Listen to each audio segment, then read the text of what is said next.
Hello everyone. आज मैं discuss करूंगा आईपीएस पीओ लाइव टेस्ट का, जो कि 23 और 24 को हुआ था ऑलिव बोर्ड पर। ठीक है, ये क्वेश्चंस मुझे कुछ स्टूडेंट्स ने सेंड करे हैं जिनको मुझे डिस्कस करना है। मैं इसे लाइव अटेम्प्ट नहीं कर पाया due to some time issue, because मैं अभी आरआरबी पीओ के मेंस पर थोड़ा सा फोकस ज़्यादा कर रहा हूँ। तो जो मेरे पास क्वेश्चंस हैं मैं उनको डिस्कस कर लेता हूँ। इस क्वेश्चन में क्या दिया हुआ है कि there are two trains running in a same direction. ठीक है, the length of train A is 1.4 times the length of train B. दो देखो सेम डायरेक्शन में जा रही है, लेंथ ऑफ ट्रेन ए जो है वो 1.4 टाइम्स है ना, तो मतलब मैं 7/5 बोल सकता हूँ कैसे, लेंथ ऑफ ट्रेन बी से। And speed of train A to B is इतना। ठीक है, स्पीड आपके पास ए और स्पीड आपके पास बी कितनी दी हुई है, 2:3 दी हुई है। ठीक है, और उसने क्या बोला है कि ratio of length in metres and of train B and speed of train A. अच्छा, एक बात तो यहाँ पर क्या है कि रेशियोज जो होते हैं ना वो हमेशा सेम यूनिट्स में लिए जाते हैं। अब उसने यहाँ पर हमें दे दिया है तो मैं अज्यूम करके चलता हूँ कि वो केवल वैल्यूज़ की बात कर रहा है। बट हमेशा ध्यान में रखिएगा, रेशियोज जो आपके पास होते हैं वो कभी भी ऐसा नहीं होगा कि मीटर्स की वैल्यू ली और आपने मीटर पर सेकंड की वैल्यू ली और इनका आप रेशियो निकालते हैं। ठीक है, कभी भी ऐसा नहीं होता, सेम यूनिट्स होनी चाहिए तभी आप रेशियोज निकाल सकते हैं। बट इसको मैं चलो कंसीडर करके चलता हूँ कि वो वैल्यूज़ की केवल बात कर रहा है। तो लेंथ ऑफ ट्रेन भी मतलब इसका और इसका उसने रेशियो लिया हुआ है, तो इसको मान लो 7 के, ये के मान लो, ये एम मान लो, ये एम मान लो। तो इन दोनों का रेशियो अगर हम देखेंगे तो 5k/2m, ये इक्वल्स टू दिया हुआ है 7/3। तो मतलब k/m आपके पास है 14/15 दिया हुआ है। ठीक है, सो उसने हमसे टाइम पूछा है ट्रेन बी को जो लगेगा ट्रेन ए को क्रॉस करने में। तो देखो, अगर दोनों क्रॉस कर रही है मतलब लेंथ तो आपके पास दोनों की मिलाकर 12k हो जाएगी। तो 12k आपके पास कितना है, 14 ले लीजिए। और दोनों सेम डायरेक्शन में जा रही हैं तो स्पीड्स इनकी सब्ट्रैक्ट हो जाएंगी, मतलब एम आपके पास कितना है, 15 है, इंटू टाइम टी। ये 5 बार गया, ये 4 बार गया। ठीक है, ये आपके पास हो गया 56/5 इजिकल्स टू टाइम। तो ये आपके पास कितना है, 11.2 इसका राइट आंसर हो जाएगा। क्लियर है? चलिए नेक्स्ट क्वेश्चन देखते हैं।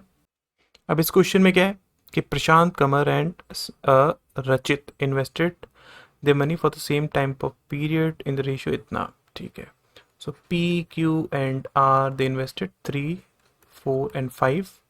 Difference between Rachit and Prashant share, मतलब इन दोनों के बीच के डिफरेंस 2, ये बराबर किसके, 12,000 के। उसमें बोला कि what will Kumar's share amounts to in 5 years if invested at the rate 6% per annum simple interest. ठीक है, तो अगर हम बात करें 2 बराबर अगर इसके है तो ये कमर के इन्वेस्टमेंट की वैल्यू कितनी हो जाएगी, इसका जस्ट ट्वाइस मतलब कि 24,000। राइट, उसने क्या बोला है कि 5 साल के लिए वो 6% की रेट से इन्वेस्ट करता है, तो इंटरेस्ट रेट हुआ 30। तो आपके पास अमाउंट बन जाएगा 130%, मतलब आपको 13/100 इसकी वैल्यू निकालनी है। तो ये कैंसिल आउट हो गया, 0 0, ये आपके पास हो गया कितना, 52, 26, 31। तो इसका राइट आंसर कितना आ जाएगा, ये। ठीक है, नेक्स्ट क्वेश्चन देखते हैं। इस क्वेश्चन में क्या है कि Murli, Suresh and Hemavan enters into a partnership with an initial investment of इतना। सो मतलब अगर हम बात करें, ये आप इंटू 6 करा लीजिए। तो मुरली, सुरेश एंड हेमावन, ठीक है, इंटू 6 कराएंगे तो 3, ये आपके पास हो गया 45। ये इंटू 6 कराएंगे तो 48, इंटू 6 कराए तो 50। तो ये इनका इन्वेस्टमेंट का रेशियो है। After 6 months Murli again invested 40% more than is initial investment. तो ये इसने 6 मंथ के लिए करा, उसके बाद इसमें 40% और ऐड कर देता है। तो इसका 20% हो गया 9, 40% हो जाएगा 18, 18 इसमें ऐड कर देता है, मतलब कितना बन गया इसका, 63 बन गया। उसे बोला है कि at the end of the year, मतलब कि इसने 12 मंथ के लिए, इसने 12 मंथ के लिए, इसने 6 मंथ के लिए। ये कैंसिल आउट, ये कैंसिल आउट, 2 2। ठीक है, तो ये टोटल मिलाकर कितना हो गया आपके पास, ये हो गया 8, 108, 96, 100। और कैंसिल आउट कर लीजिए, ये आपके पास 4 से जाएगा, ये 25, 27 एंड 24। ठीक है, आपके पास टोटल प्रॉफिट ये दिया हुआ है, हमें सुरेश का निकालना है। तो 24 डिवाइडेड बाय, ये आपके पास हो गया कितना, 11, 16, 176 इंटू 20520। ठीक है, थोड़ा कोशिश करिएगा आप ऑप्शंस का यूज़ करने की। इसमें अगर हम बात करें तो ये आपके पास 6 टाइम्स जाएगा एंड 1 9 टाइम्स जाएगा ठीक है, इसको आप टोटल कैंसिल आउट करेंगे, ये आपके पास कितना हो जाएगा, 6480 हो जाएगा। नेक्स्ट क्वेश्चन देखते हैं।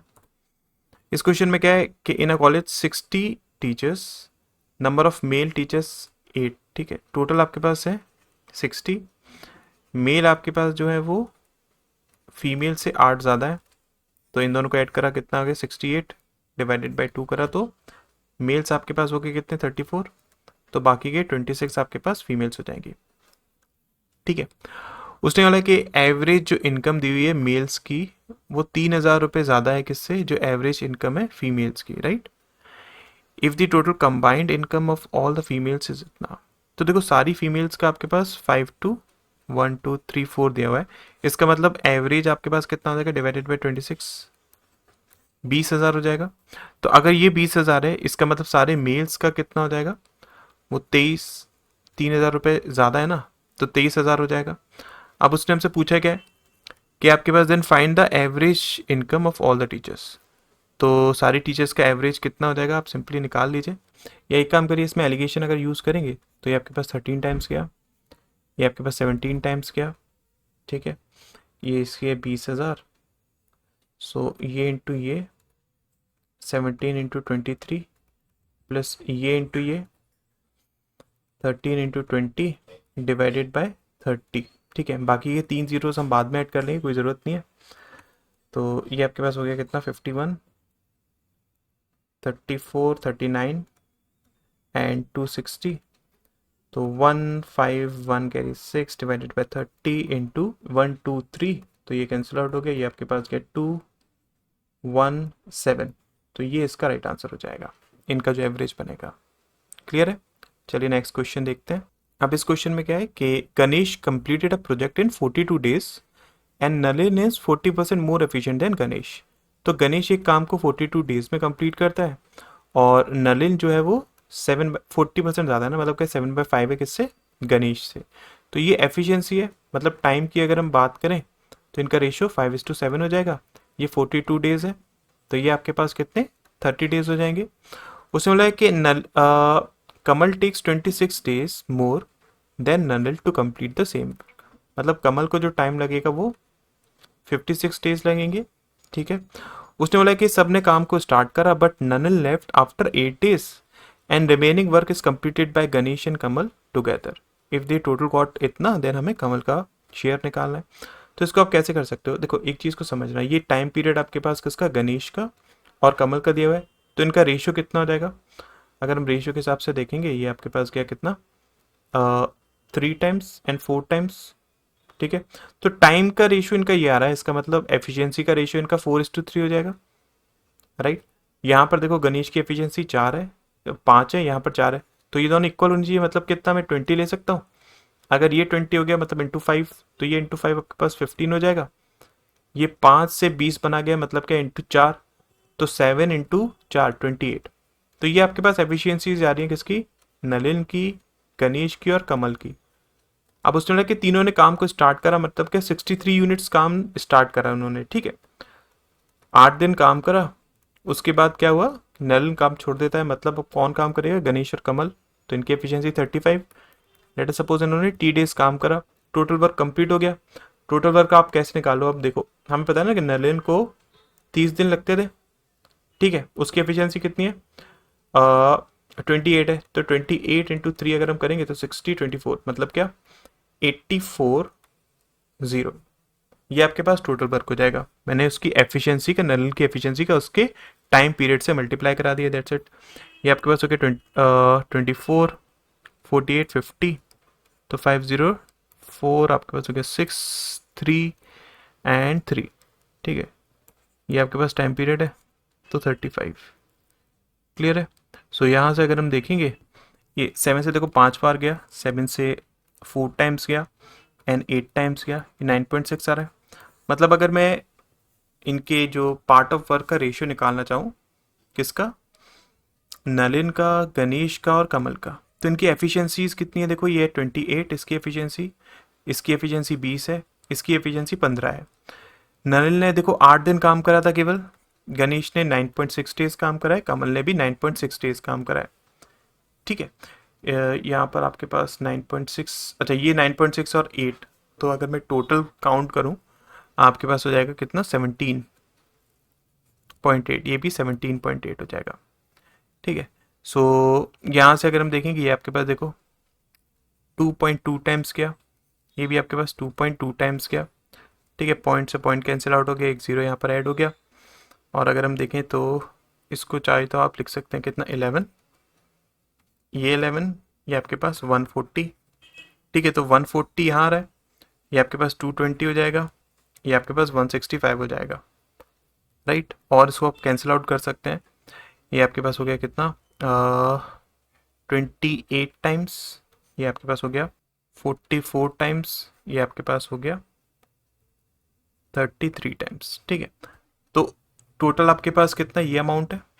राइट, और इन सबको अगर हम ऐड करेंगे आपके पास हो गया कितना 77 एंड 28, ये आपके पास हो गया कितना 5 1 कैरी 105। तो 28,000 डिवाइडेड बाय 105, हमें शेयर किसका निकालना है, कमल का 33 का।